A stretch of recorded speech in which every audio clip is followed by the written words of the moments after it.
Partner, parang ayaw ko basahin to. Bakit ka mo? Kasi araw-araw sa programa ko sa radyo, halos araw-araw, may mga taxi driver nagsusoli ng mga pera gamit na naiwan sa kanilang taxi. Mga alis na taxi driver. Pero iba ito Sige, pero kailangan basahin ko ito. Isa na namang taxi driver ang sumisikat ngayon sa internet. Nagwala raw ito ng hindi siya binigyan ng dagdag na 50 pesos ng kanyang pasahero. May konti kasi talaga, partner, nasisira yung iba dahil sa konting gumagawa ng ganito. I agree. Ang ibang mga driver, sabi ng mga pasahero, partner, hindi na daw nagsusukli ng tama, nananakot pa sa mga pasahero. Mga babae ang kadalasan daw na nabibiktima. Umaaksyon si Bev Verdera. Trending ngayon sa social media ang post na ito ni Hana Kiwa. Sa kwento niya, kasama niya ang kanyang mga batang pamangkin na pupunta sana sa isang mall. Agad daw humingi ng dagdag na 50 pesos ang driver, pero sagot ni Hana, magdadagdag lang siya kung traffic. Dito na raw napiko ng driver at nakipagtalo, kaya't nagpasundo siya sa kanyang ama sa labas ng mall.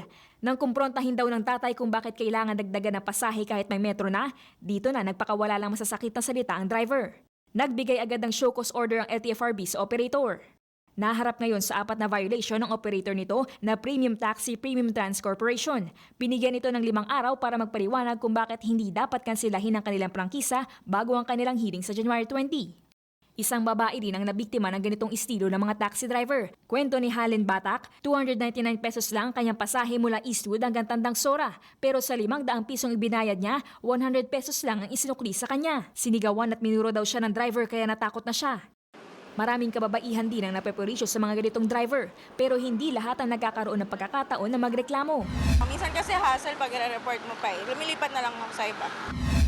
Payo ng LTFRB, kapag sumasakay ng taxi, ipakita sa driver na kinukunan ng litratong ID o pinagbibigay alam sa mga kaanak o kaibigan ang kung anong taxi ang kanilang sinasakyan. Ipakita mo sa driver na kukuhanan mo ng picture ang kanyang ID.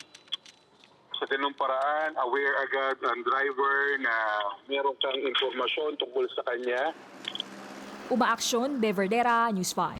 Be sure to come back. Use 5 everywhere. Copyright 2016.